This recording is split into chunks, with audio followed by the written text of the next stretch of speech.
Japanese food I discovered only when I was in Japan. I'm gonna start off with my favorite, which is omurice. Omurice basically means wrapped rice. It consists of the fried rice, ketchup, and then eggs. It is so freaking good.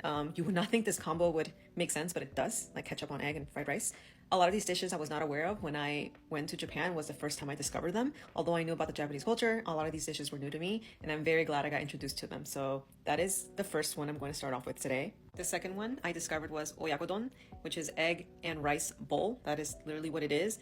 I was really sad when I discovered this dish. I don't know why I got emotional, but the way it was described to me was like, think about the mom and the child, the chicken and the eggs, because it has chicken and eggs on that dish. So it's really good though. The next one is saru soba. Saru soba is served chilled. Buckwheat noodles, they're cold. It's funny, the first time I ordered them and got introduced to them was in Yamanashi, where I was.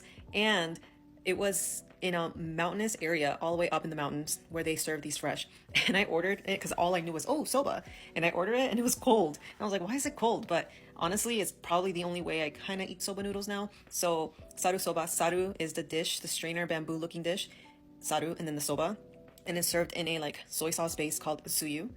But if you haven't tried it, I would highly recommend you do so. Next one is shawanmushi.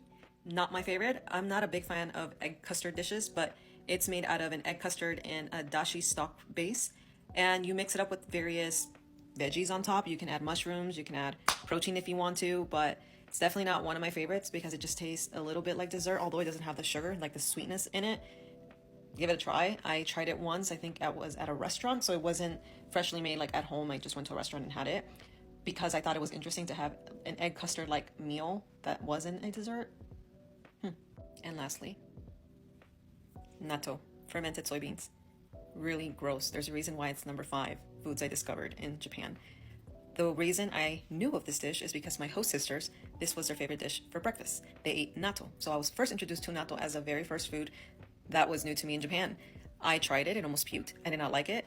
But apparently there's a way to eat it. Maybe you have to mix, I think you have to mix it for like 2 minutes, 10 minutes. I don't know. Like you have to bat it constantly and then eat it. Don't just buy the dish because you can buy them like at 7-Eleven, right? Like open it and then eat it straight. I think you have to bat it. I don't know. If you know, please comment down in the section below, but I don't know. But yes, natto. I do not like it. Maybe it's an acquired taste.